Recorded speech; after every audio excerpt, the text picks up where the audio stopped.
தமிழக பகுஜன் சமாஜ் கட்சியோட தலைவர் ஆம்ஸ்ட்ராங் அவரு துடிக்க துடிக்க கொலை செய்யப்பட்ட சம்பவம் இந்தியா முழுக்கவே மிகப்பெரிய அதிர்ச்சியை ஏற்படுத்தியிருக்கு. யார் இந்த ஆம்ஸ்ட்ராங்? இவ்வளவு தூரம் சபதம் எடுத்து இவரை இவ்வளவு பழி தீர்க்க காரணம் என்ன நடந்துச்சு அப்படிங்கறத வாங்க இந்த வீடியோல பார்க்கலாம்.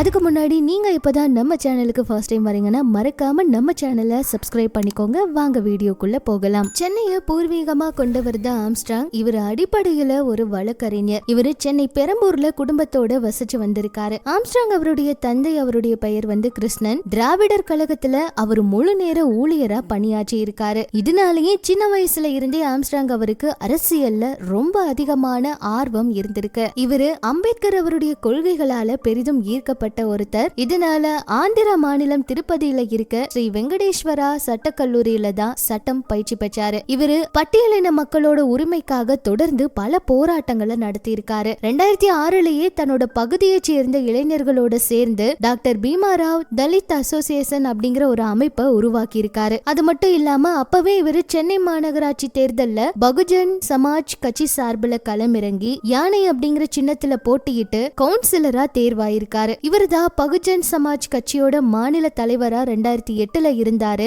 16 வருஷம் அந்த கட்சியோட மாநில தலைவராவே இவர் இருந்தாரு. 2008ல கூட உத்தரப்பிரதேச முதல்வரா இருந்த மாயாவதி அவங்கள அழைச்சிட்டு வந்து சென்னை அமைந்தகரையில பிரம்மாண்டமா ஒரு பொது கூட்டத்தை கூட நடத்தி இருக்காரு. இவரு பட்டியலின சமூக மக்களோட உரிமைகளுக்காக ரொம்பவே போராடினாரு. பௌத்த மதத்தை பரப்புறதுலயும் ரொம்ப தீவிரமா செயல்பட்டு இருந்தாரு. ஏராளமான இளைஞர்களுக்கு சட்டம் படிக்க நிறையவே உதவி பண்ணிருக்காரு. நிறைய மாணவர்கள் மாணவிகளை சட்டம் படிக்க வச்சாரு. தன்னோட வீட்டுக்கு பக்கத்துல பௌத்த விகாரம் ஒண்ணு கூட கட்டியிருக்காரு. இவரு பட்டியலின மக்களோட பிரச்சனைகளை எல்லாம் நிறையவே கையாண்டு வந்திருக்காரு. இதனால இவரோட உயிருக்கு கூட நிறைய அச்சம் இருந்திருக்கு. அச்சுறுத்தல் எல்லாம் நிறையவே கொடுத்திருக்காங்க. இதனாலதான் லைசன்ஸ் பெற்று கை துப்பாக்கி ஒண்ணு கூட தன்னோடவே வச்சிருந்தாருன்னு சொல்லலாம். தொடர்ந்து இவரு பொது வாழ்விலேயே ஈடுபட்டு வந்தாரு. 48 வயசு வரைக்குமே திருமணம் பண்ணிக்கல. ஒரு 4 வருடம் முன்னாடி தான் இவருக்கு திருமணம் கூட நடந்துச்சு. வழக்கறிஞர் பொற்கொடி அவங்கள புத்த மத முறைப்படிதான் திருமணம் பண்ணிக்கிட்டாரு ஆம்ஸ்ட்ராங் அவரும். இவருக்கு ஒரு மகள் இருக்காங்க.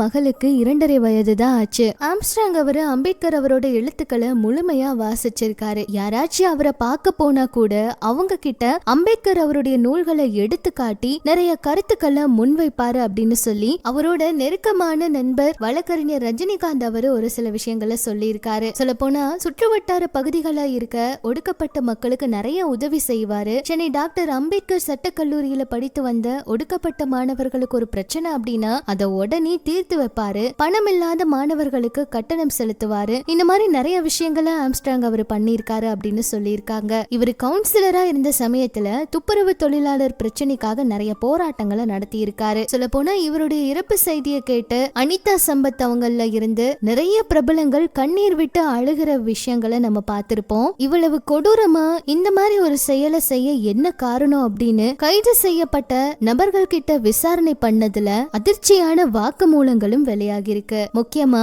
ஆம்ஸ்ட்ராங் அவருடைய நெருங்கிய நண்பரான தென்னரசு அவரு 2015ஆம் ஆண்டு பிப்ரவரியில கொலை செய்யப்பட்டிருக்காரு. இந்த கொலையை தொடர்ந்து நடந்த சம்பவங்கள் தான் இப்ப ஆம்ஸ்ட்ராங் அவருடைய கொலைக்கு காரணம் அப்படின்னு சொல்றாங்க. தன்னோட அண்ணனோட கொலைக்கு பழி தீர்க்கவே நாங்க இப்படி பண்ணணும் அப்படின்னு சில முக்கியமான வாக்குமூலங்களையும் கொடுத்திருக்காங்க. 2015ல தென்னரசு அவருடைய கொலைக்கு பழிவாங்க 2023ல ஆற்காடு சுரேஷ் அவரு கொல்லப்பட்டாரு. இதுல பகுஜன் சமாஜ் கட்சியோட தலைவர் ஆம்ஸ்ட்ராங் அவரும் இருந்திருக்காரு அப்படின்னு நினைச்சிட்டு தான் ஆற்காடு சுரேஷோட தம்பி பாலா என் அண்ணனோட பிறந்த நாள் இல்ல நினைவு நாளுக்கு தான் ஆம்ஸ்ட்ராங் அவரை கொலை செய்ய திட்டம் தீட்டி இருந்தோம் அப்படின்னு ஒரு அதிர்ச்சி வாக்குமூலம் கொடுத்ததா சொல்லப்படுது. என் அண்ணனும் என் கூட இல்ல, என்னோட மனைவியும் என்னை விட்டு பிரிஞ்சு போயிட்டாங்க கோவத்துலதான் இந்த மாதிரி ஒரு கொலை செய்ய திட்டம் தீட்டியதா ஒரு பரபரப்பான வாக்குமூலம் கொடுத்தது மிகப்பெரிய அதிர்ச்சியை கொடுத்திருக்கு. அந்த வகையில ஆம்ஸ்ட்ராங் அவருடைய இறப்பு எல்லாருக்குமே மிகப்பெரிய வேதனையை கொடுத்திருந்துச்சு.